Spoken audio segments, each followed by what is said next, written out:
जय जिनेन्द्र सभी को।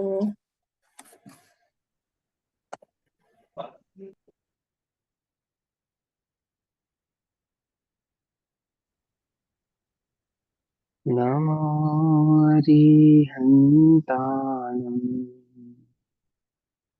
नमो सिद्धाणं नमो आयुर्यानम् नमो वज्रायाणम् नमो लोये सहसाहुनम्।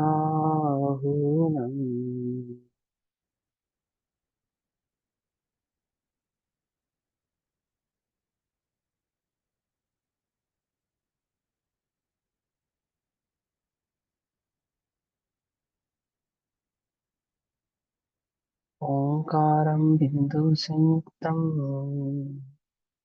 नित्यं ध्यायन्ति योगिनः कामदं मोक्षदं चैव ओंकाराय नमो नमः।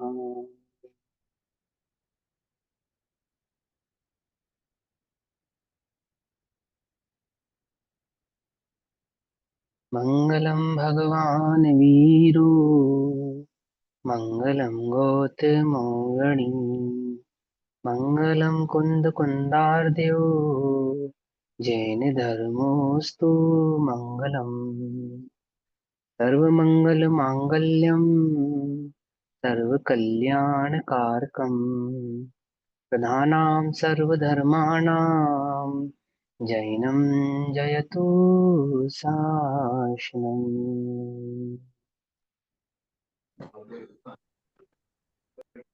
जयति परं ज्योतिः समं समस्तैरनन्तपर्याये दर्पणतिल इव सकला प्रतिफलति पदार्थमालिका यत्र।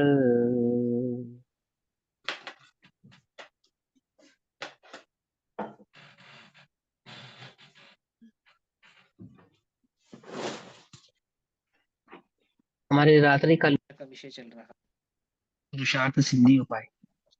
और पुरुषार्थ सिद्धि उपाय के अंतर्गत श्लोक नंबर 10 चल रहा है, जिसमें भाव बताया जा रहा है कि अनादि से उस चैतन्य पुरुष के अर्थात उस आत्म तत्व की अशुद्धता किस प्रकार से है। तो अशुद्धता किस प्रकार से है ये बतलाते हुए आचार्य देव हमको कहते हैं कि अनादि से जो जीव है वह स्वभाव से, स्वभावता इन सेंस किसी के द्वारा किया गया नहीं है ऐसा।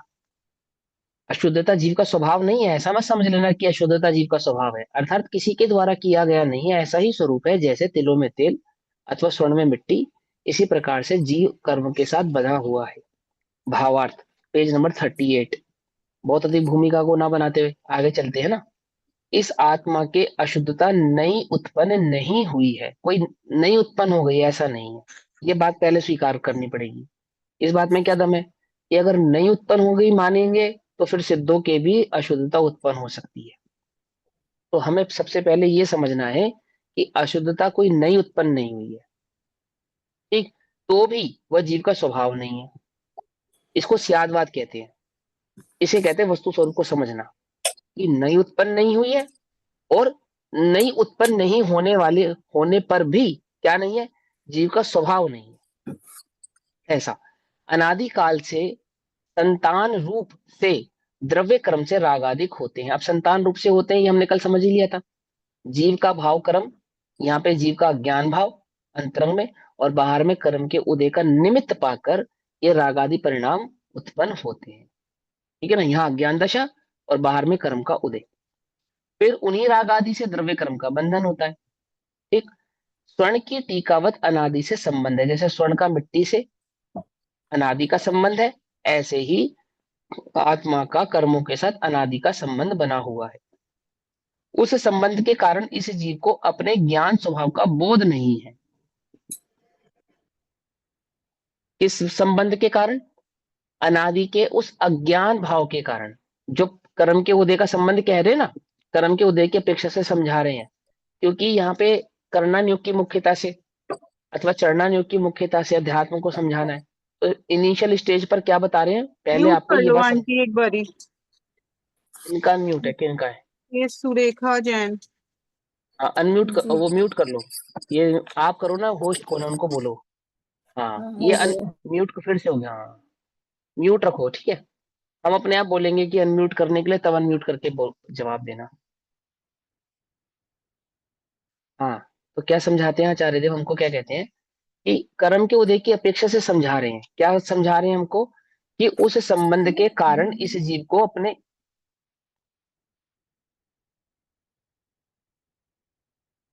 उस संबंध के कारण इस जीव को अपने ज्ञान स्वभाव का बोध नहीं है। जो अपना ज्ञान स्वभाव है ना, अपना चैतन्य ज्ञान स्वभाव, इसका बोध नहीं है। किसको?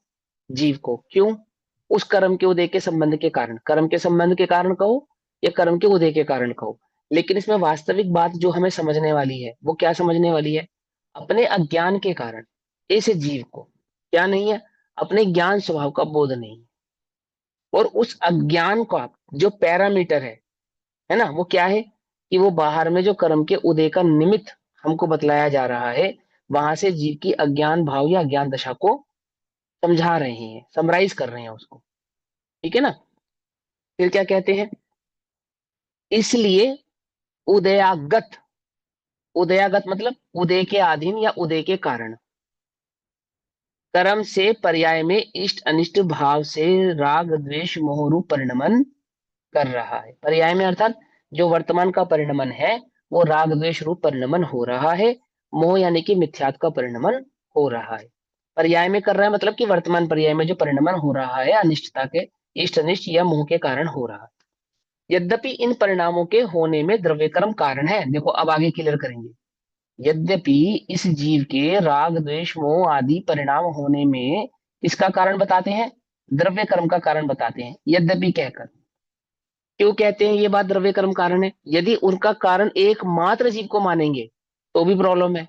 ऐसा होने पर सिद्धों के भी राग द्वेष स्वभाव रूप से पाया जाना चाहिए। समझे? देखो हम स्वभाव किसको कहते हैं? जिसका कभी अभाव ना हो उसको स्वभाव कहते हैं, और जिसका अभाव हो जाए उसको स्वभाव नहीं कहते हैं। सिंपल सी बात है ना। तो राग द्वेष का तो जीव का अभाव होता है ना, तो हम उसको स्वभाव तो स्वीकार नहीं करेंगे, है ना। और जीव के हो भी रहे हैं। आप ऐसा भी नहीं कह सकते ये पेंसिल या ये राग द्वेष करता हो। जब भी हम राग द्वेष की चर्चा करेंगे तो वो जीव के साथ ही पाई जाएगी। एक बार पहले भी समझाया था ना, जैसे अविनाभ असंभव दोष आदि में समझाया था ना आपको पीछे, अति व्याप्ति अव्याप्ति और असंभव दोष में समझाया था ना। तो जैसे राग द्वेष है, जब भी राग द्वेष की चर्चा होगी तो क्या वो बिना जीव के हो जाएगी? हो ही नहीं सकती। ऐसा होने पर भी क्या वो जीव के स्वभाव है? कि ऐसा नहीं है, ऐसा नहीं है ना। तो कहीं ना कहीं तो उसका हमें एक भाव समझाना पड़ेगा ना, उस वस्तु स्वरूप को ठीक प्रकार से समझना पड़ेगा ना, कि हम वो राग द्वेष किसके माने।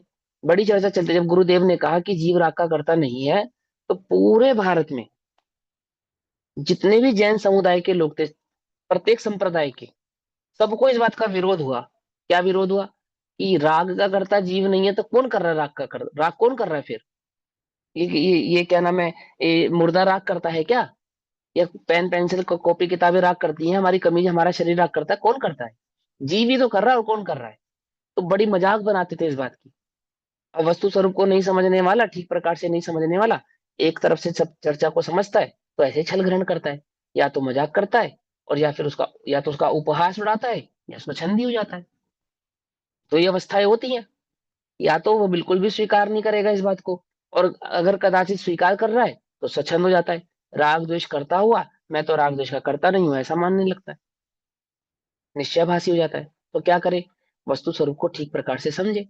तो क्या समझे? कि देखो भाई, जब भी राग द्वेष होगा, बोले हाँ होगा, तो क्या बिना जीव के हो जाएगा? कि नहीं, बिना जीव के तो नहीं होगा। तो क्या हम उसे जीव का स्वीकार स्वभाव मान ले? यदि हम उसको स्वभाव मान ले तो फिर वो सिद्धों के भी होना चाहिए, कि भैया स्वभाव भी नहीं है। तो आप ये दो बातें समझो, कि स्वभाव की अपेक्षा से तो जीव राग द्वेष का करता नहीं है। ठीक, ये बात आप स्वीकार करो पहले, कि हाँ अब आपकी बात हमें समझ में आती है, कि यदि मैं राग द्वेष को जीव का स्वभाव मान लूं तो फिर सिद्धों के भी राग द्वेष होना चाहिए, क्योंकि स्वभाव का तो कभी अभाव होता नहीं है। अब चलो जी, स्वभाव नहीं है फिर, और जीव के साथ ही होता है। तो क्यों होता है? कि ये जीव का विभाव है। और विभाव कब होता है? जब जीव स्वभाव को भूलकर पर भाव में एकत्व भाव को धारण करता है, तब इस प्रकार का विभाव उत्पन्न होता है। पकड़ में ही बात। तो जिसमें एकत्व धारण करे, ऐसे विभाव के लिए पर पदार्थ की आवश्यकता है या नहीं है? जगत में कोई पर पदार्थ ही नहीं है और विभाव हो गया। क्या ऐसा होता है? ऐसा तो नहीं होता। विभाव होने के लिए, जैसे दूध का पनीर बनाना है तो कैसे बनाए? बोलो। या तो टेम्परेचर का निमित्त बनेगा, या नींबू। तो नींबू का निमित्त बनेगा, फिटकरी का निमित्त बनेगा। और नींबू फिटकरी का निमित्त नहीं बना कदाचित, तो टेम्परेचर, माने किसी ना किसी भाव के निमित्त बने तो दूध का पनीर बनेगा नहीं। मानते ही नहीं मानते हम इस बात को? टेम्परेचर के कारण भी हो जाता है ना। अगर उसको दूध को गलत टेम्परेचर में रख दिया जाए या प्रतिकूल टेम्परेचर में रखा जाए तो दूध फटके पनीर हो जाता है, सभी को मालूम है, सभी जानते हैं इस बात को, है ना। तो वो जो टेम्परेचर है वो विभाव है, वो निमित्त कारण है। या वो नींबू है या वो फिटकरी है, वो निमित्त कारण है। ऐसे ही जीव में जो विभाव भाव है, उसमें पर का जो निमित्त है, वो पर क्या है? वो द्रव्य कर्म है, उसका नाम द्रव्य कर्म है। ठीक है ना। और ये द्रव्य कर्म और भाव कर्म, इन दोनों, ये दोनों होने का कारण क्या है? वो नो कर्म है। अभी समझाएंगे, देखो यहाँ पे समझेंगे। यद्यपि इन परिणामों के होने में द्रव्य कर्म कारण है, तथापि फिर भी यह परिणाम चेतनामय है, पुद्गल के नहीं है, चेतना के हैं। कारण भले ही उसमें द्रव्य कर्म है, ऐसा होने पर भी परिणाम तो चेतना की है। क्यों? क्योंकि हमने जगत में पुद्गल को राग द्वेष करते हुए नहीं देखा। क्योंकि पुद्गल राग द्वेष करता हुआ नहीं पाया जाता। राग द्वेष जहां पे भी होगा, वहां जीव ही उपस्थित होगा। जीव नहीं है और राग द्वेष हो रहा है, ऐसा होता नहीं है। तो परिणाम किसके हैं? चेतना के हैं। कारण कौन है? द्रव्य कर्म कारण है। इसको कहते हैं स्यादवाद। समझे? इसको कहते हैं वस्तु स्वरूप को भली प्रकार से समझना। बोलो भैया, आपके राग द्वेष का कर्ता कौन? कौन? आप मानो मैं स्वयं हूं, और राग द्वेष मेरा स्वभाव नहीं है। ऐसे, ऐसे ठीक है ना। करता ही नहीं हूं ऐसा भी नहीं, ऐसा भी नहीं, और करता ही हूं ऐसा भी नहीं। कैसा? कि जब भी राग द्वेष होगा तो जीव में होगा, ये बात पक्की है। परंतु ऐसा होने पर भी वो मेरा स्वभाव नहीं है, स्वभाव नहीं है। स्वभाव की अपेक्षा से तो इन राग द्वेष का मैं करता नहीं हूं। फिर भी क्यों होते हैं? स्वभाव को भूलने के कारण ही होते हैं, मेरे अज्ञान भाव के कारण होते हैं। इसमें पर का कोई दोष नहीं है, इसमें पर कोई कारण है ऐसा नहीं है। मेरी स्वयं की भूल, मेरे स्वयं के अज्ञान के कारण क्या होते हैं? ये राग द्वेष आदि के परिणाम होते हैं। तो क्या कहते हैं? यद्यपि इन परिणामों के होने का कारण द्रव्य कर्म है, तथापि क्या कहा? यह परिणाम चेतनामय है ना। इसलिए इन परिणामों का व्याप्य व्यापक भाव से आत्मा ही करता है। ठीक है ना। व्याप्य व्यापक का मतलब क्या होता है? कि जब भी हम राग द्वेष को ढूंढेंगे तो कहाँ मिलेगा? कहाँ मिलेगा? जीव में जीव मिलेगा। में इसको मिलेगा। कहते हैं व्याप्य व्यापक। यानी राग व्यापक है किसमें? जीव में। जीव हो गया व्याप्य और राग हो गया व्यापक। समझ में आई बात? शक्कर हो गई व्याप्य और मिठास हो गई वो उसमें व्यापक। व्यापक। तो क्या कहा? जब भी हम मिठास ढूंढेंगे जगत में, कहाँ मिलेगी? शक्कर शक्कर। में मिलेगी। ऐसे ही जब भी हम राग द्वेष को खोजेंगे इस जगत में, तो वो हमें जीव में ही प्राप्त होगा। लेकिन ऐसा होने पर भी वो जीव का स्वभाव नहीं है। छल ग्रहण मत करना। अगर हम सिद्धों में ढूंढने जाएंगे तो क्या वहां हमें राग द्वेष मिलेगा? नहीं मिलेगा। क्या हम अरिहंतों में ढूंढने जाएंगे तो क्या वहां हमें राग द्वेष प्राप्त होगा? नहीं होगा। लेकिन राग द्वेष ढूंढने जाओगे तो वो जीव में प्राप्त होगा। आगे ना बस समझ में। सिद्धों में खोजने जाओगे तो वहां प्राप्त नहीं होगा, लेकिन राग द्वेष खोजने जाओगे तो जब भी प्राप्त होगा और जहां भी प्राप्त होगा तो वहां जीव में ही प्राप्त होगा। इसको तो कहते हैं व्याप्य व्यापक भाव। क्योंकि वो व्याप्य व्यापक भाव जीव के साथ है, तो उसको भोगने वाला कौन है? भोगने जीव। वाला भी जीव है। समझे ना। कोई सर्दी इसको तो नहीं लगती, कोई गर्मी पेंसिल को तो नहीं लगती। सर्दी गर्मी सुख दुख आदि किसको होते हैं? जीव को होते हैं। है ना। तो क्या कहते हैं, भावे भावक भाव से आत्मा ही भोगता है, व्यापे व्यापक से कर्ता आत्मा है, और भावे भावक से भोगता आत्मा है। भावे भावक का मतलब होता है जैसे कर्म का उदय आया उसके अनुसार परिणमन होना। जैसे दुख के उदय में दुख रूप परिणमित हुआ, तो कौन हुआ, पुद्गल या आत्मा। दुख के उदय में दुख रूप परिणमित कौन हुआ, आत्मा। पुद्गल, शरीर या आत्मा, आत्मा। तो दुख दुख का वेदन करने वाला आत्मा यानी दुख रूप परिणमित होने वाला आत्मा, तो उसको कहते हैं भाव्य भावक। भाव्य माने भावायमान, यानी कि पर्याय अपेक्षा से कहा जा रहा है जिसका परिणमन होता है। भाव्य भावक, भाव्यमान यानी कि भाव्य को परिणमन कर्म का स्वरूप। उदय बोलेंगे। भाव्य को कर्म का उदय और नहीं, भावक कर्म में। का उदय नहीं, भोक्ता भोक्ता, भोग्य भोक्ता। कर्ता कर्म के और भोग्य भोक्ता ना। तो व्यापे व्यापक की अपेक्षा से तो करता है कि जब भी ढूंढोगे जीव में मिलेगा, और उसका फल भोगने वाला कौन है, कि वो भी जीव ही होगा, पुद्गल को तो उसका फल नहीं लगेगा। समझ में ही नहीं समझ। और इसी ही नियम से मुनिराज भोगता नहीं है। क्यों सर भोगता नहीं है, क्योंकि वो भोगने रूप परिणमित नहीं होते, अपने परिणामों को दुख रूप परिणमित नहीं करते। जब तक जीव दुख के परिणामों में अपने आप को परिणमित नहीं करे तब तक वह उसका भोक्ता नहीं कहलाता। और जब सुख दुख यानी कि उदय के अनुसार अपने परिणामों को परिणमित करे तो ही जीव उसका भोक्ता कहलाता है। तो जब भी कोई परिणमन होगा सुख या दुख का, वो किसका होगा, पुद्गल का होगा या जीव का होगा, तो जी जीव का होगा। तो इसलिए भोक्ता जीव है।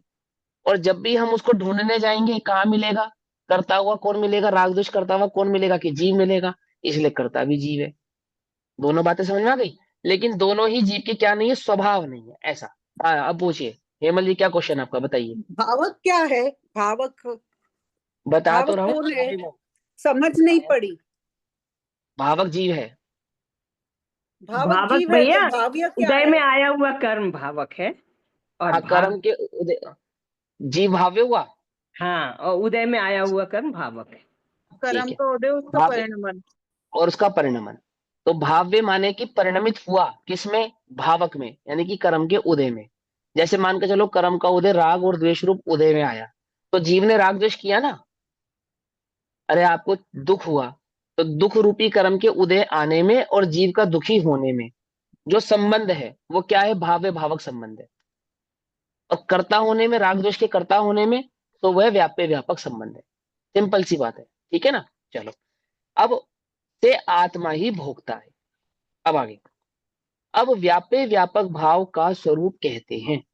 व्याप्य व्यापक किसे कहते हैं, उसका स्वरूप कहते हैं, ध्यान से समझेंगे। जो नियम से सहचारी हो उसे व्याप्य कहते हैं। सहचारी हो मतलब जो साथ रहता हो, जो नियम से साथ रहता हो उसे क्या कहते हैं, व्याप्य कहते हैं। जैसे आत्मा के अनंत गुण आत्मा के साथ रहते हैं, तो वो आत्मा के साथ क्या हो गए, व्याप्य हो गए। और आत्मा क्या हो गया, व्यापक हो गया। पकड़ में ही बात। ऐसे ही राग द्वेष जब भी ढूंढने जाएंगे तो कहाँ मिलेगा, जीव के जी साथ मिलेगा, तो वो व्याप्य हो गया। और किस में व्याप्य है, व्यापक में, यानी कि उस जीव के साथ वो व्यापक हो गया। पकड़ में ही बात। शब्द है, शब्द याद कर लो, भाव समझ लो, शब्द याद कर लो, व्याप्य और व्यापक। ठीक। अब सुनो ध्यान से। जिस प्रकार धुआं और अग्नि में सहचार्य है, अर्थात जब भी धुआं होगा बिना अग्नि के नहीं हो सकता। कोई कहे कि धुआं है और अग्नि नहीं है, तो ऐसा होता नहीं। अग्नि और धुआं का क्या है, सहचारीपना है ऐसा। अर्थात जहां धुआं होता है वहां अग्नि होती है, अग्नि के बिना धुआं नहीं होता। ठीक। उसी प्रकार रागादि भाव और आत्मा में सहचारीपना है। व्यापक का मतलब क्या हो गया, सहचारीपना, यानी कि साथ रहने वाला भाव। कि जब भी हम राग द्वेष को ढूंढेंगे तो वो बिना जीव के प्राप्त होने वाला नहीं है। इसलिए वो राग द्वेष का जीव के साथ व्याप्य व्यापक भाव है, यानी कि सहचारीपना। सिंपल, कोई कंफ्यूजन तो नहीं है ना इसमें। चलो आगे पढ़ते हैं।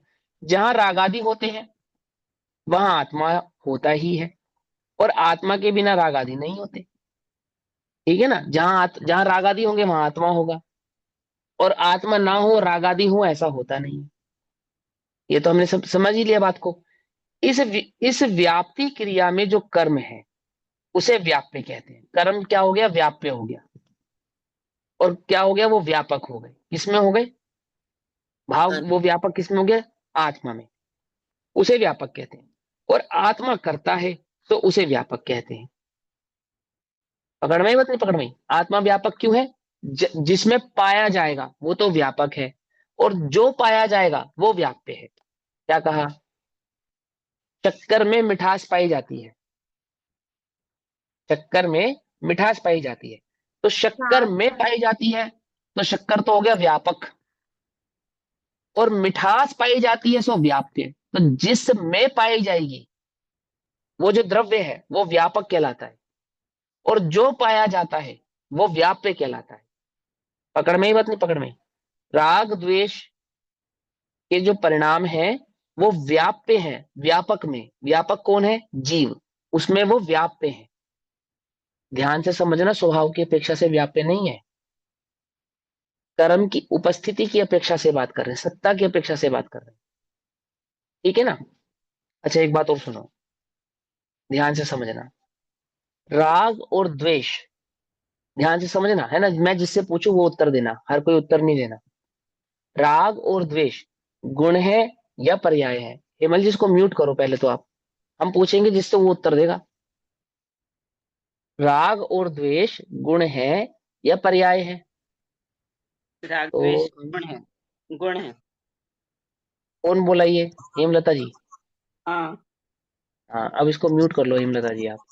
और और कोई जो इस बात से एक्सेप्ट करता हो कि वे गुण है? हाँ, आपको तो पता ही है ना, जिनको हम नए नए स्टूडेंट हैं उनसे पूछते हैं, नहीं है ना? चलो, अभी और किसी को लगता है तो वो बोलो कि हाँ गुण है, वो बोलो जिसको लगता है, यानी बाकी सबको नहीं लगता है। तो अब ध्यान से समझ लो, बहुत अच्छी बात है। देखो, व्याप्य व्यापक संबंध को दो अपेक्षाओं से समझना। व्याप्य व्यापक संबंध को दो अपेक्षाओं से, एक पर्याय अपेक्षा से, एक गुण अपेक्षा से। ठीक? तो जब हम व्याप्य व्यापक संबंध को स्वभाव की अपेक्षा से समझाएंगे तो वहां पे गुणों की मुख्यता रहेगी। ठीक? और उसी व्याप्य व्यापक संबंध को जब हम व्यवहार से समझाते हैं तो वहां पे पर्यायों की मुख्यता होती है। क्या कहा? निश्चय से समझाते हैं, स्वभाव से समझाते हैं, तो गुणों की मुख्यता से समझाते हैं। लेकिन उसी बात को व्यवहार से समझाते हैं तो वहां पे पर्याय की मुख्यता रखते हैं, क्योंकि राग द्वेष किसी गुण की, कोई गुण नहीं है, पर्याय है। राग और द्वेष कोई गुण नहीं है, पर्याय है। इसलिए यहाँ पे जो कथन है वो व्यवहार का है। पहली बात तो हम ये समझेंगे। दूसरी बात, क्या बिना गुणों के पर्याय होती है? बोलो, कि पर्याय हो गई और गुण है ही नहीं, तो ऐसा तो नहीं होता। गुण तो होता ही है, गुण के बिना तो पर्याय नहीं होती है। लेकिन पर्याय में स्वभाव और विभाव दो भेद होते हैं, परंतु गुण में स्वभाव और विभाव ऐसे दो भेद नहीं होते। ध्यान से समझना सभी लोग, समझ पूछना मेरे से, ठीक? गुण में क्या नहीं होता? स्वभाव और विभाव ऐसे दो भाव नहीं होते। लेकिन पर्याय में स्वभाव भी होता है और विभाव भी होता है। तो इसीलिए पर्याय में, क्योंकि स्वभाव और विभाव दो भाव पाए जाते हैं, तो पर्यायों की चर्चा हमेशा व्यवहार से ही रहती है। हम कभी कभी कहीं कहीं पे किसी किसी पर्याय को स्वभाव की अपेक्षा से निश्चय की कह भी देवें, निश्चय के खाते में डाल भी देवें, पर बेसिकली डलती नहीं है। जब भी पर्यायों की चर्चा होनी है व्यवहार से ही होनी है, क्योंकि उसमें स्वभाव और विभाव दो प्रकार के भेद है। लेकिन गुणों में ऐसा नहीं होता।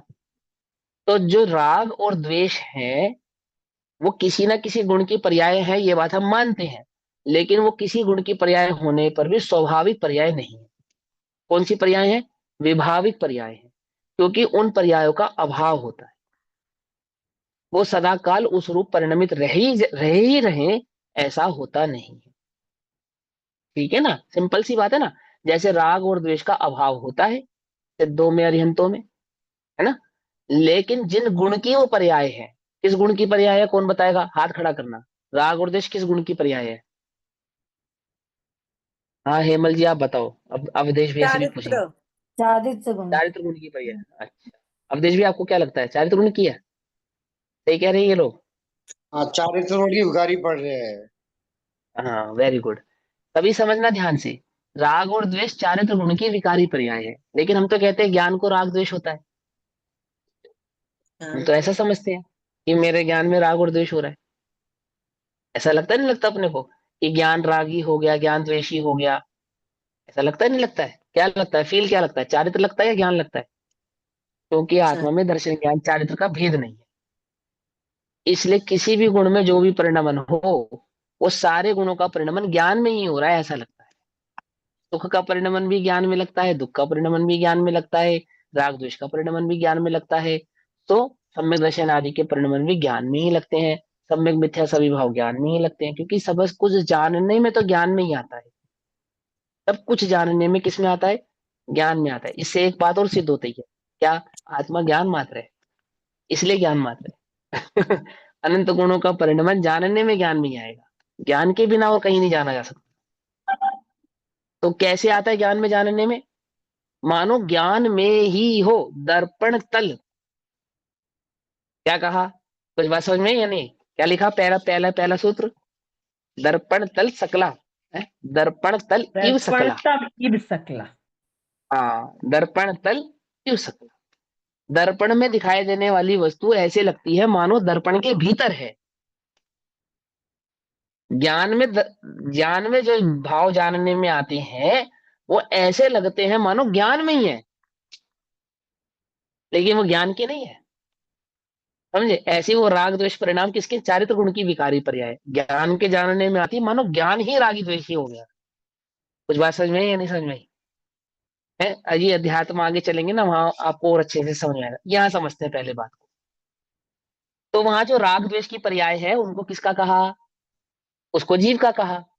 लेकिन ये व्यवहार से कहा, निश्चय से नहीं कहा। छल ग्रहण ना करे, इसलिए मैं यहाँ निश्चय व्यवहार की बात कह रहा हूं। स्वभाव नहीं है, विभाव है। विभाविक पर्यायों को जीव की कहना ये व्यवहार है। ठीक। तो अब यहाँ पे कहते हैं व्याप्य व्यापक भाव को दो प्रकार से समझा, गुणों की अपेक्षा से और पर्यायों की अपेक्षा से। तो जहां पे गुणों की अपेक्षा से व्याप्य व्यापक भाव की चर्चा करेंगे ना, वहां पे राग द्वेष को जीव का स्वीकार नहीं करेंगे, बिल्कुल नहीं करेंगे। लेकिन जहां पे पर्यायों से व्याप्य व्यापक भाव की चर्चा करेंगे, तो वहां पे राग द्वेष को जीव का स्वीकार करेंगे। क्योंकि वो जो पर्याय हुई है राग द्वेष की, वो बिना जीव के पाई नहीं जाएगी।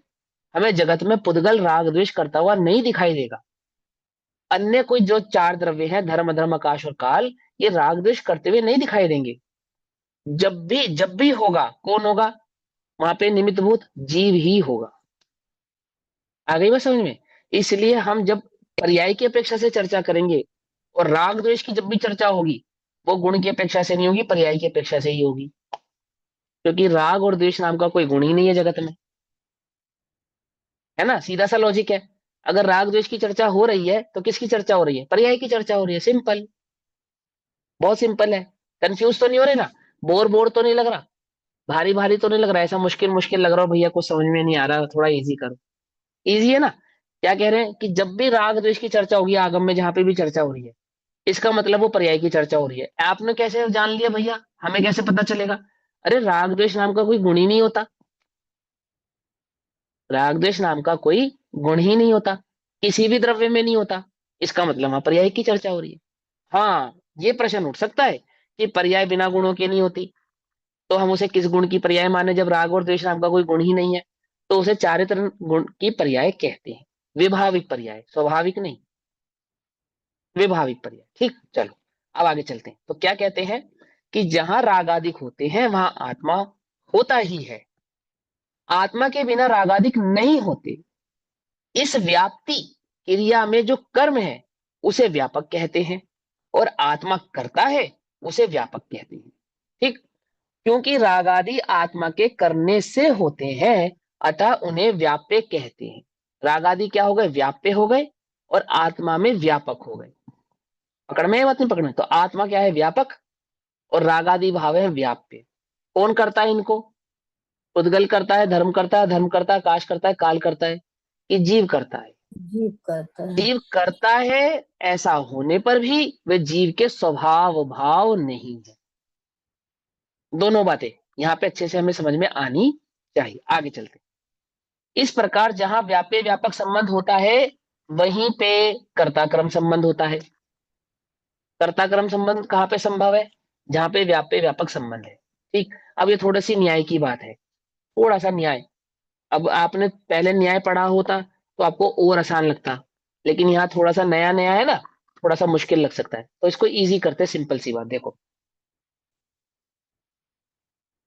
घड़े में, घड़ा, घड़ा है ना, घड़ा, घड़ा, पोटर, है ना, घड़ा। तो उस घड़े में, पॉट में, अगर हम ढूंढे तो क्या मटेरियल मिलेगा? मिट्टी, सीधी सी बात। घड़े में अगर हम मटेरियल ढूंढे तो वहां हमें मिट्टी के सिवा कुछ नहीं मिलेगा, मिट्टी मिलेगी। तो अब प्रश्न उठता है कि घड़ा किससे बना? मिट्टी से। मिट्टी से बना, सीधी सी बात। क्योंकि जब हमने उस घड़े में ढूंढा तो हमें मिट्टी के सिवा कुछ भी नहीं मिला। तो हम किस नतीजे पे पहुंचे कि उस घड़े का कर्ता कौन है? बोले मिट्टी है। क्योंकि जो कर्ता होता है वो अपने कर्म से अलग नहीं होता। समझ में आई बात, नहीं समझ में आई? कर्ता क्या होता है? कर्म से अलग नहीं होता। कर्ता से, कर्म से किसको पहचानते हैं? कर्ता को पहचानते हैं। जैसे जैसे ये मोची है या डॉक्टर, कैसे पहचानेंगे? कैसे पहचानेंगे? कर्ता को कैसे पहचानेंगे? कर्म से, कर्म से। कर्म से, कर्म से, है ना।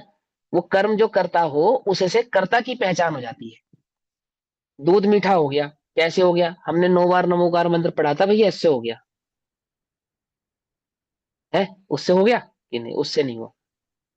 वो जो कर्म हुआ, दूध के मिठास रूपी कर्म हुआ, इसका कर्ता कौन है? अगर ये पूछा जाए कि दूध को मीठा किसने किया, कि शक्कर मम्मी ने ने। किया है, शक्कर ने, कि मम्मी ने किया? करने। शक्कर ने। है ना, कि मम्मी ने किया। अगर ऐसा माने तो जब घर में शक्कर खत्म हो जाए और दूध मीठा करना हो तो मम्मी के पास चले जाओ, मम्मी मीठा कर देगी। ऐसा तो नहीं होता कि चम्मच ने किया। तो वही बात है, जब शक्कर खत्म हो जाए तो चम्मच घुमाओ और दूध मीठा हो जाएगा। इस शक्कर, चम्मच ने भी नहीं किया तो किसने किया? कि जब भी दूध मीठा होगा, यानी मिठास का कर्ता, मिठास कर्म है ना, उस कर्म का कर्ता कौन है? बोले शक्कर शक्कर। है। ऐसा, क्योंकि कर्ता से कर्म क्या नहीं होता? अलग नहीं होता। मिट्टी में, मिट्टी का जो घड़ा बना, घड़ा कर्म है, उस कर्म का, उस घड़े का कर्ता कौन है? बोले मिट्टी है। समझना ध्यान से, क्योंकि ही मिट्टी ही घड़े रूपी कर्म में कन्वर्ट हुई है। मिठास, शक्कर ही मिठास रूपी कर्म में कन्वर्ट हुई है। पकड़ में, इसको न्याय कहते हैं। लोक में न्याय नहीं चलता, लोक में तो निमित्त नैमित्तिक संबंध से बातें चलती हैं, लेकिन कर्ता कर्म संबंध न्याय में चलता है। न्याय में, समझे, जिसको हम कहते हैं प्रॉपर्टी। जब आप विज्ञान में एक चैप्टर पढ़ेंगे प्रॉपर्टी का, उसको कहते हैं गुण धर्म। तो वहां आप ये पूछे, वहां पे पूछा जाएगा कि ये सोना है, सोना, ये कैसे पहचाने, कैसे पता लगेगा ये स्वर्ण है? तो वहां उसकी एक केमिकल फॉर्म होती है, SU या जो भी उसका नाम है, AU, जो भी XYZ उसका नाम है, कि यदि वह है तो वो कहाँ है? वो स्वर्ण ही है। ये पानी है, कैसे पता लगेगा? बोले H2O है ना, बोले हाँ वो पानी ही है। पकड़ में ही बात, नहीं पकड़ में? प्रॉपर्टी, प्रॉपर्टी याद है? पानी की प्रॉपर्टी क्या है?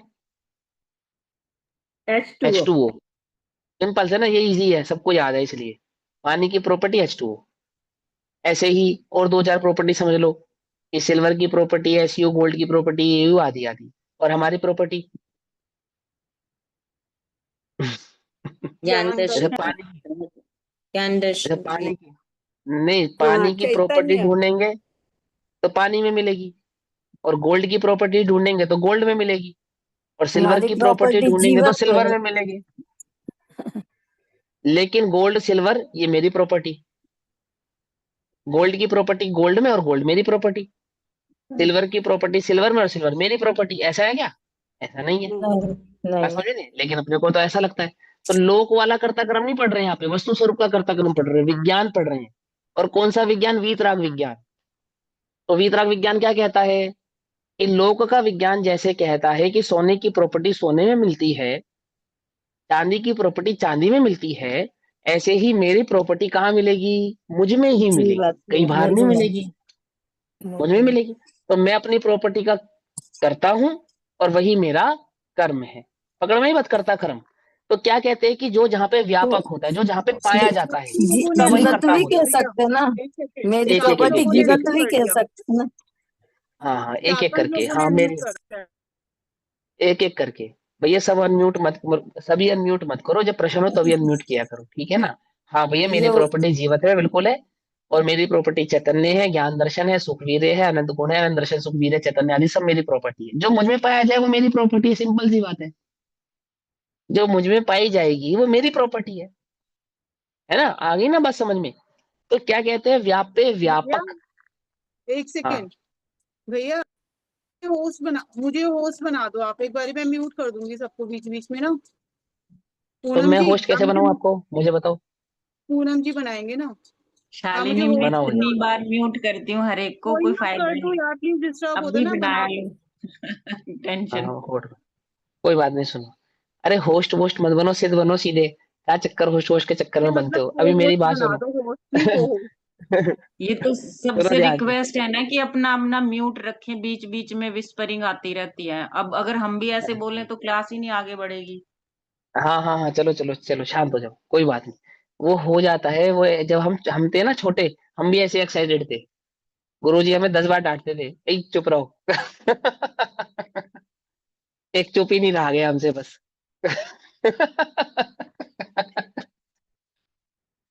कोई बात नहीं, ठीक है ना? हाँ, समझो, सभी समझो। भाई देखो, सब ना डिस्टर्ब होता है, इसलिए म्यूट रखा करो। हम पूछेंगे ना, तभी अनम्यूट करना। ऐसे ही होता है, वो क्या करने, ये ऑनलाइन कक्षा ऐसे ही होगी। कि या तो बिल्कुल एकदम अंकुश करो, और या फिर सबको वो करो। हाँ तो सुनो, व्यापक व्यापक संबंध क्या कहते हैं कि जो जहां पाया जाए, है ना, जिसमें पाया जाए और जो पाया जाए, जिसमें पाया जाए और जो पाया जाए, तो वो दोनों के बीच में व्यापक व्यापक संबंध है, शक्कर और मिठास। ऐसे ज्ञान और चैतन्य, ठीक है ना? व्यापक व्यापक संबंध हो गया। अब जहां पे व्यापक व्यापक संबंध होता है, वही कर्ता कर्म संबंध भी होता है। जैसे ज्ञान कहाँ पाया जाता है? आत्मा में पाया जाता है। तो ज्ञान का कर्ता कौन है? आत्मा है। शक्कर कहाँ पाई जाती है? ओ, मिठास कहाँ पाई जाती है? शक्कर में पाई जाती है। तो मिठास का कर्ता कौन है? शक्कर है। सिंपल सी बात। जो जहां पाया जाएगा वो व्यापक व्यापक संबंध, और उसी का वो कर्ता भी होगा। समझ में आ गई ना बात? कोई कंफ्यूजन तो नहीं है इसके अंदर? सिंपल सी बात है। तो यहाँ पे क्या कहते हैं, इस प्रकार जहां व्यापक व्यापक संबंध होता है, वही कर्ता कर्म संबंध संभव है, अन्य स्थान पर संभव नहीं है। हाँ हाँ, बोलिए हेमल जी, क्या क्वेश्चन है आपका? सर उसका मतलब ये हुआ कि व्यापक सेम एज कर्ता, हाँ, ऐसा कह व्यापक और सकते हैं, बिल्कुल कर्ता कह सकते हैं। सेम है। हाँ सुनो सुनो, व्यापक और कर्ता सेम है, बिल्कुल कह सकते हैं। लेकिन व्यापक जब हम कहते हैं तब हम किसी और बात को समझाते हैं, और जब हम उसको कर्ता कहते हैं तो किसी और बात को समझाते हैं। ठीक है, ये भी ध्यान में रखो। आप व्यापक को कर्ता कह सकते हैं, उसमें कोई वो नहीं है, मतलब कोई प्रॉब्लम वाली बात नहीं है। लेकिन ये बात हमें समझ में आनी चाहिए कि जब हम व्यापक व्यापक की बात कर रहे हैं तो कर्ता कर्म की बात नहीं कर रहे हैं। वहां कर्ता कर्म है, उसको डिनाई नहीं कर रहे हैं। लेकिन व्यापक व्यापक कहकर तो कुछ और समझाना है, और कर्ता कर्म कहकर कुछ और समझाना है। बेसिकली व्यापक व्यापक कहकर तो हम जो बात समझाना चाहते हैं, वहां पे उपस्थिति बतलाना चाहते हैं, प्रेजेंस। और जब हम कर्ता कर्म की बात करते हैं तो वहां पे हम परिणमन की बात कर रहे हैं कि उसका कार्य, काम, वो जो जिसकी प्रेजेंस है वो काम क्या कर रहा है, ऐसे। तो क्या हुआ कि जब भी हमने राग द्वेष को ढूंढने की कोशिश की तो वो कहाँ मिला? तो वो हमें जीव के साथ मिला, इसलिए व्यापक व्यापक संबंध हो गया। तो अब हम उस राग द्वेष का कर्ता किसको बोलेंगे? कि वो जहां मिला है, जिसमें मिला है, उसी को उसका कर्ता बोलेंगे। क्योंकि वो जीव में मिला है, इसलिए उसका कर्ता भी जीव है। ठीक, ऐसा। इस प्रकार जो जो भाव अनुभवन करने योग्य हो, उन्हें भाव्य तथा अनुभव करने वाले पदार्थ को भावक कहते हैं। भावक माने जो चीज अनुभव में आ रही है, फीलिंग में आ रही है, फीलिंग्स में आ रही है, उसको क्या कहते हैं? उसे कहते हैं भाव, भाव्य, भाव्य। और जिसकी फीलिंग में आ रही है उसको क्या कहते हैं? भावक।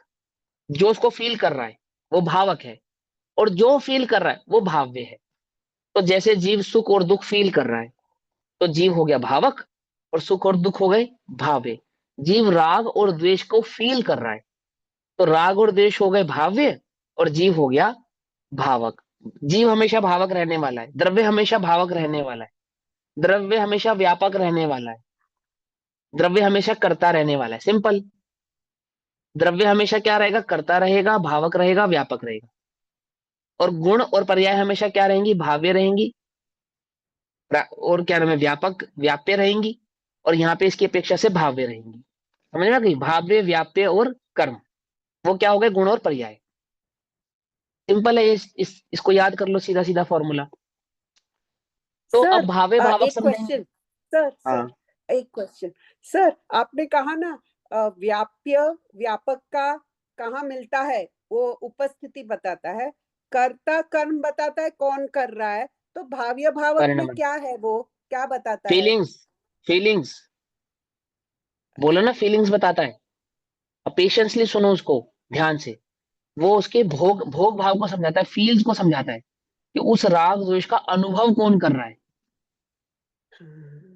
अनुभवन को समझाता है जी। वो, कि अनुभव में क्या आ रहा है और उसको अनुभव कौन कर रहा है। समझे? क्या उसको पुद्गल अनुभव करता है? क्या ठंड शरीर को लगती है या आत्मा को लगती है? बोलो। म्यूट कर लो हाथ के, प्रश्न पूछ लिए, म्यूट कर दो अब, म्यूट करो, म्यूट। कि ठंड किसको लगती है, भूख किसको लगती है? ये शरीर को लगती है। नहीं, यही तो समझना है। वो जो भूख रूपी, दुख रूपी, ठंड रूपी, गर्मी रूपी जो एहसास है, जो फीलिंग है, वो आत्मा को है। शरीर को मानेंगे तो अग्नि में जलाते समय मुर्दे को चीखना चिल्लाना चाहिए, अथवा प्राण चैतन्य प्राण निकल जाने के बाद रोटी मांगनी चाहिए इस शरीर को कि भूख लग रही है भैया, रोटी तो दो, तुम तो खा रहे हो, हमें भी खिलाओ। क्या ऐसा होता है? नहीं होता? तुम तो रोटी खा रहे हो और मुर्दा पड़ा रहता है, ऐसा होता है? देखा कभी? ऐसे ही जगत विचित्र है भैया, ऐसा होता है, क्या करें। सर एक भूखे पेट। क्वेश्चन मुझे भी है। हाँ बोलो ना, बोलो। सर आपने घड़े का जब एग्जाम्पल दिया था, तो उसमें आपने बोला घड़ा कर्म है और मिट्टी हाँ, करता है, मिट्टी करता है। तो हमारे घड़ा किसने बनाया? व्यापे मिट्टी ने, हाँ, मिट्टी ने मिट्टी घड़ा जब बनाया ना। परिणामित हुआ दूसरे उसमें करता, हाँ, बदला तो तो हाँ मिट्टी तो करता हो गई और घड़ा कर्म हो गया। ऐसे जीव हम्म, करता हो गया, राग और द्वेष कर्म हो गए। जीव करता हो गया, ज्ञान दर्शन चारित्र उसका कर्म हो गया। चक्कर करता हो गई, मिठास कर्म हो गई। बट सर कर्म और व्यापक फिर एक चीज नहीं हुए, क्योंकि आत्मा करता है। हाँ जो हाँ मिट्टी के हाँ एग्जाम्पल में सर, मतलब जो हाँ हाँ, बोलो बोलो बोलो। घड़ा इसमें द्रव्य नहीं है, द्रव्य इसमें मिट्टी है, मिट्टी है, व्यापक है मिट्टी। मिट्टी व्यापक है। ओके सर, क्लियर हाँ, नाउ। मिट्टी व्यापक है। ठीक है, ठीक है हाँ, सर, मिट्टी थैंक यू। व्यापक। चलो अब आगे चलते हैं। तो थोड़ा सा न्याय है, थोड़ा सा क्लिष्ट लग सकता है, बट क्लिष्ट नहीं है। अगर बात समझ में आ गई तो मजा आएगा। ठीक है ना? ये विज्ञान जैसा है, जैसे फिजिक्स होती है ना। शुरू शुरू में तो बिल्कुल ऐसा लगता है क्या पढ़ रहे हैं हम। लगता है वेलोसिटी, टाइम, स्पीड जब पढ़ाते हैं तो बिल्कुल एकदम ऐसा लगता है भगवान सर घूम जाएगा। लेकिन एक बार समझ में आ जाए ना तो बड़ा मजा आता है। स्पीड, टाइम, वेलोसिटी अगर आप एक बार सिद्धांत सीख जाओ तो फिजिक्स पढ़ने में बहुत मजा आता है। ऐसे ही ये है, ये थोड़ा सा न्याय है, आप थोड़ा सा समझ जाओगे तो आपको मजा आएगा आगे।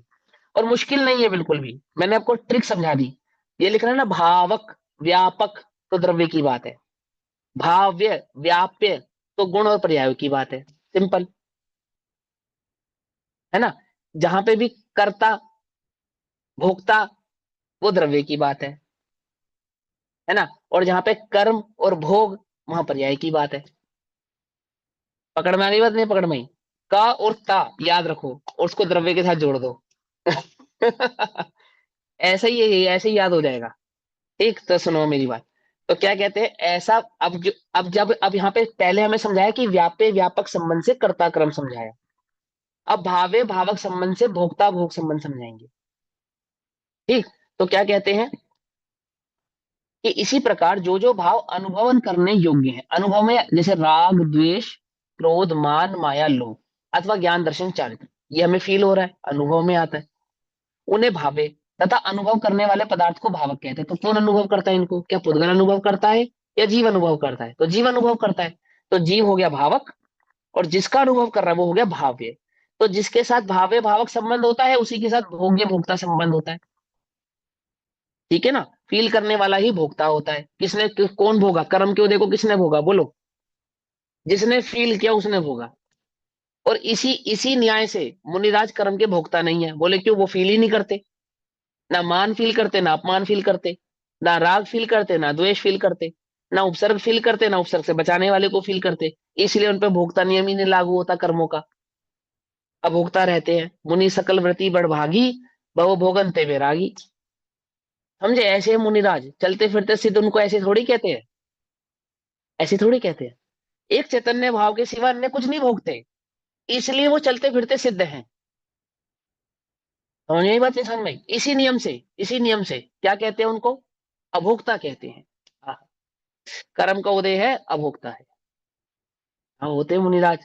कल्पना कर कर देखो आप, सर्दी गर्मी भूख प्यास 22 परिचय, और वे अभोक्ता है। सास तो मुनिराज उस उपसर्ग के क्या है? अभोक्ता है। क्यों? क्योंकि भोक्ता होने के लिए फील करना पड़ेगा, फील करना पड़ेगा। फील कर रहे हैं क्या? बोलो मुनिराजों को दुख हो रहा है महाराज साहब? उस पे आगे चैतन्य, सोचेंगे भैया, तो उनको हम्म, कषाय नहीं होती, इसलिए उनको भोगना नहीं होता ना। हाँ ऐसा है। कषाय की अपेक्षा से कहे तो कषाय नहीं होती इसलिए भोगना नहीं होता, और स्वभाव की अपेक्षा से कहे तो क्योंकि स्वभाव का आनंद है जिसको वो भोग रहे हैं, स्वभाव को भोग रहे हैं ना, इसलिए पर को नहीं भोग रहे हैं। हाँ एक ही को तो भोगेंगे, या तो स्व को भोगेंगे या तो पर को भोगेंगे, सीधी सी बात। तो भैया तुम बोलो, कर्ता, तुम्हारे दुख का कर्ता कौन? अब तुम दुखी हो रहे हो और अन्य में दुख नहीं पाया जा रहा, तो उसका कर्ता भोक्ता कौन है? जहां पाया जाएगा वही वही होगा ना, क्योंकि मुझ में पाया जा रहा है इसलिए कर्ता भी मैं और भोक्ता भी मैं। मेरे दुख का कर्ता कौन? मेरे दुख का कर्ता कौन? पर पदार्थ, पड़ोसी, पति, रिश्तेदार, सास, जेठानी, देवरानी, कौन? बोले कहाँ पाया गया ये बताओ, वो दुख कहाँ पाया गया? ये मुझ में पाया गया, तो कर्ता मैं ही हुआ और भोक्ता भी मैं ही हुआ। ये नियम है, ये सिद्धांत है। आई बात समझ में? क्या कहते हैं? भोगते तो हम हैं, करता तो हम हैं, और आरोप किस पे लगाते हैं? कि वो करता है उसके कारण हुआ, पर के कारण हुआ, और पर के कारण मैं भोग रहा हूं। बोले ऐसे कैसे हो सकता है?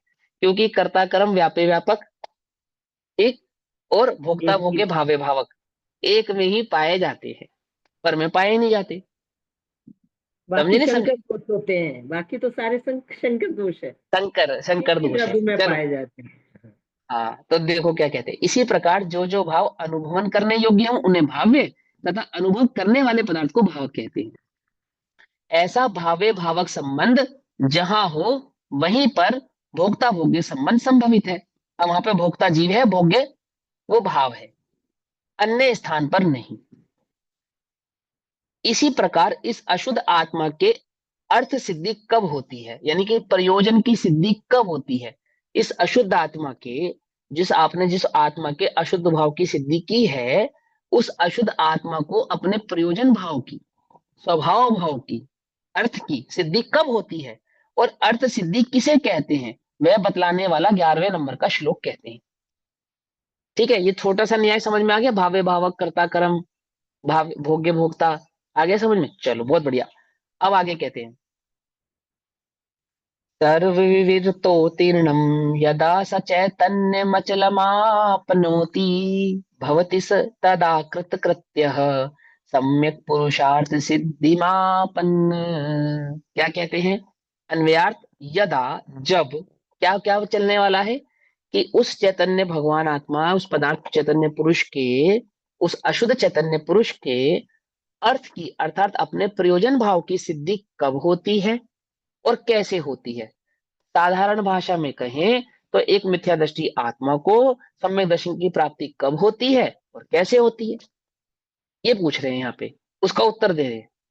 कब होती है और कैसे होती है? कि जब उपयुक्त अशुद्ध आत्मा, जिस अशुद्ध आत्म तत्व की अभी हमने चर्चा की कि अनादि से कर्म के साथ मिला हुआ है, अज्ञान भाव से पर पदार्थ का कर्ता भोक्ता हो रहा है, राग द्वेष आदि भावों का कर्ता है ना। तो उन राग द्वेष अज्ञान आदि भावों का कर्ता वो जो अशुद्ध आत्म तत्व है, जब वह अशुद्ध आत्म तत्व, मैं राग द्वेष आदि को भोग रहा हूं या नहीं भोग रहा हूं, तो उसका कर्ता मैं हूं ना। तो जब अगर मैं इन राग द्वेष कर्म जो मैं भोग रहा हूं, जिनका मैं करता हूं, जिन सुख दुख का मैं करता हूं और जिन सुख दुख को मैं भोग रहा हूं, ये मेरी बात चल रही है। अब मुझे सुख दुख से परे जाना है ना, उस आत्मानुभव को प्राप्त करना है ना, इस अशुद्धता से शुद्धता को प्राप्त करना है ना। तो मुझे कैसे प्राप्त होगी, कि कहते हैं कि जब मैं अ- उपयुक्त अशुद्ध आत्मा, जिस अशुद्ध आत्मा के स्वरूप को अभी हमने समझाया, उपयुक्त वो सर्व विवर्तौ तीर्णम, सर्व विभावों से पार होकर, जो उसका स्वभाव नहीं है ऐसे स्वभाव से पार हो, यानी ऐसे विभाव भाव को छोड़कर। कौन कौन से विभाव भाव को, राग द्वेष मिथ्यात्वादी विभाव भाव को छोड़कर, ठीक, अपने निष्कंप निष्कंप चैतन्य स्वरूप को प्राप्त होता है। निष्कंप चैतन्य स्वरूप को प्राप्त होता है मतलब कि जब वह अपने जो चैतन्य से कभी अलग नहीं होता, चैतन्य भाव को जो कोई कभी नहीं छोड़ता, उसको कहते हैं निष्कंप। माने अपनी ही मर्यादा में जो रहता है, जिसने अपने स्वद्रव्य क्षेत्र काल भाव को नहीं त्यागा है, नहीं छोड़ा है, ऐसे अपने निष्कंप, जो कंपायमान नहीं है। कंपायमान नहीं है मतलब, देखो अगर आपके पास बल हो, ताकत, पावर, तो और लड़ाई हो जाए तो आप डरोगे? नहीं डरोगे, सीधी सी बात। आपके पास करोड़ों रुपया हो और हजारों रुपए का खर्चा आ जाए तो डर लगेगा? नहीं ना। इसको कहते हैं निष्कंप परिणाम, माने हम विचलित नहीं हुए। हमारे पास बल ज्यादा हो और थोड़ा शक्ति प्रदर्शन करना हो तो डर नहीं लगता, धन ज्यादा हो और थोड़ा धन व्यय करना हो तो कंपायमान नहीं होता, घबराहट नहीं होती। ऐसे ही आत्मा को कोई दुखी करने आया अथवा कर्मादि के उदय आए तो उससे वह दुखी होगा कि नहीं होगा? क्यों नहीं होगा? अपने अनंत चैतन्य सुख भाव को जानने के कारण। ऐसा वो निष्कंप स्वभाव जो कंपायमान होता नहीं, अपने अपने स्थित भाव को छोड़ता नहीं है, त्यागता नहीं है ना। तो क्या कहते हैं, अपने निष्कंप चैतन्य स्वरूप को प्राप्त होता है, तब वह आत्मा उस सम्यक पुरुषार्थ सिद्धिम, अर्थात सम्यक प्रकार से पुरुषार्थ के प्रयोजन की सिद्धि को प्राप्त होता हुआ कृत कृत्य होता है, भवती होता है। अर्थात जब वह अपने निष्कंप स्वभाव में स्थित हो जाता है, उस निष्कंप स्वभाव में स्थित होने को प्रयोजन की सिद्धि कहते हैं, पुरुषार्थ सिद्धि कहते हैं। उसका उपाय भी समझाएंगे कैसे हुआ जाता है। अपने विभाव भाव को त्याग कर जब वह स्वभाव भाव में स्थित हो जाता है, इसको कहते हैं प्रयोजन की सिद्धि होना। ठीक है, यानी कि राग द्वेष आदि मिथ्यात्वादी परिणामों को छोड़कर सम्यक दर्शन ज्ञान चारित्र की अवस्थित होना, इसको कहते हैं प्रयोजन का सिद्ध होना। ठीक, अब आगे करते हैं। प्राप्त होता है, कृत्य कृत्य होता है। टीका, स यदा सर्व वितरणोत्तीर्णम चैतन्य मचल मापोनति तदा कृत्य कृत्य भवति। रागादि भावों से लिप्त वही आत्मा जो उस रागादि भावों का करता है, उसी आत्मा की हम बात कर रहे हैं। लिप्त माने लिपटा हुआ, तना हुआ, व्यापे व्यापक हुआ। ठीक है ना। कीचड़ में किस तरह से लिपट गया, मानो कीचड़ ही हो गया हो। ऐसे राग द्वेष में कैसे लिपट गया, जैसे राग द्वेष ही हो गया, लिप्त लिप्त। ठीक, रागादि भावों में लिप्त वही आत्मा सर्व विभावों से पार होकर, अर्थात सभी प्रकार के विभावों को छोड़कर, त्याग कर, पार होकर मतलब छोड़कर अथवा त्याग कर, अपने भैया चैतन्य स्वरूप आत्मा को। हाँ जी। भैया यहाँ पे इसका ये मतलब है कि केवली होकर नहीं नहीं नहीं नहीं सर नहीं, पे नहीं। केवली होकर नहीं, इसका अर्थ केवली होने से कुछ नहीं है। चौथे गुण स्थान से शुरू हो गई कहानी, अचल, केवली पर्यंत अचल तक। माने निष्कंप, अचल माने हाँ निष्कंप, हाँ ऐसे हाँ, ऐसे निष्कंप स्वभाव होता को। है, बिल्कुल करेक्ट है। हाँ बिल्कुल हाँ, करेक्ट बात है। तो इस लेकिन वो लेकिन हाँ, हम्म, लेकिन वो केवली की बात नहीं है, केवली की बात नहीं है। अभी बतलाएंगे, यहाँ पे ये भावार्थ में आ जाएगी बात।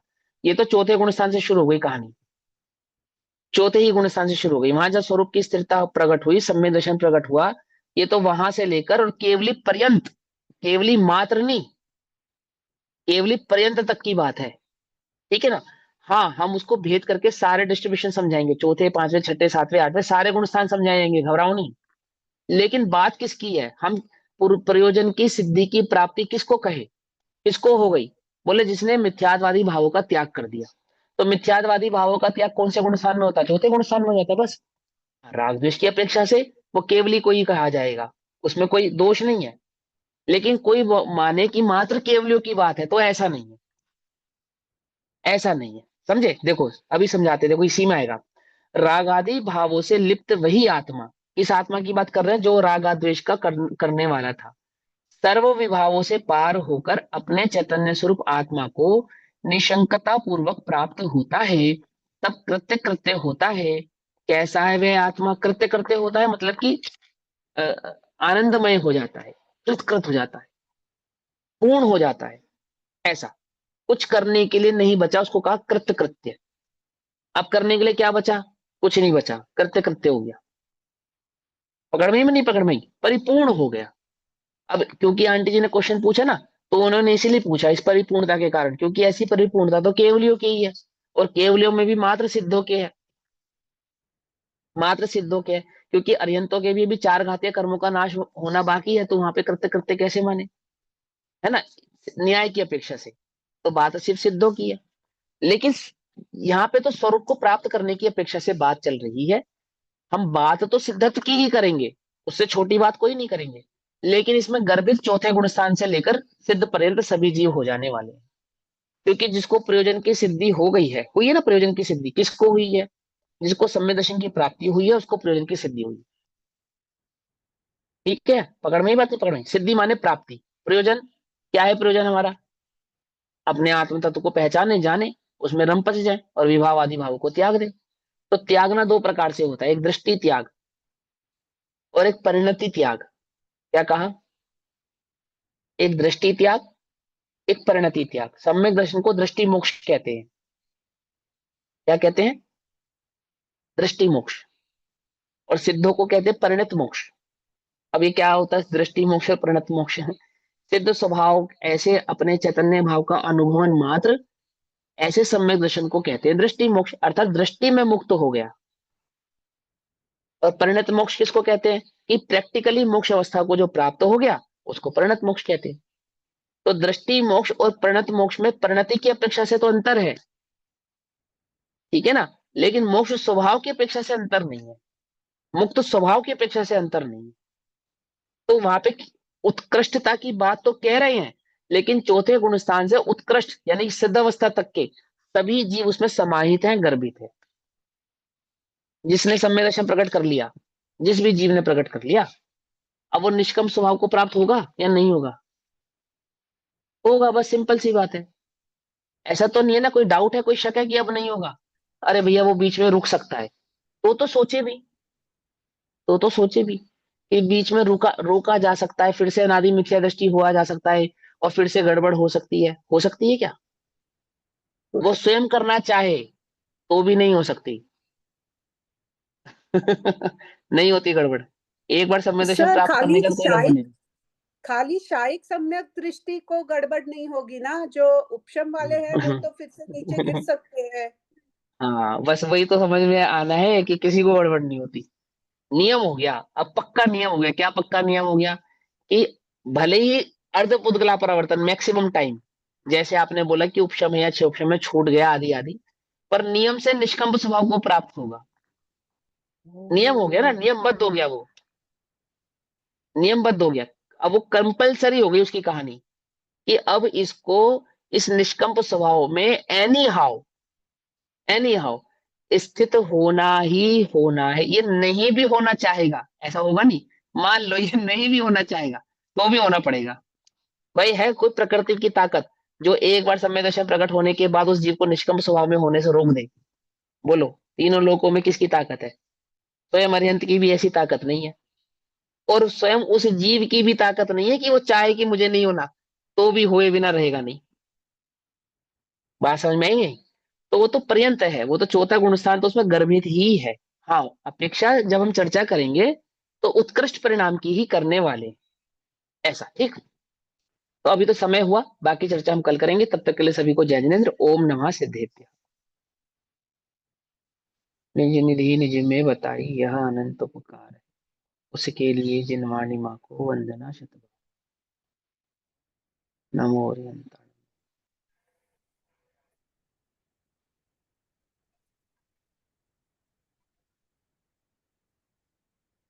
नमो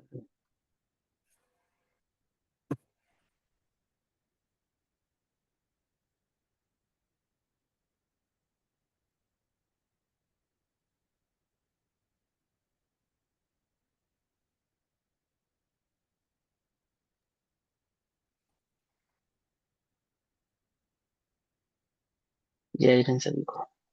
जिनेंद्र सभी को, सभी से उत्तम क्षमा। जय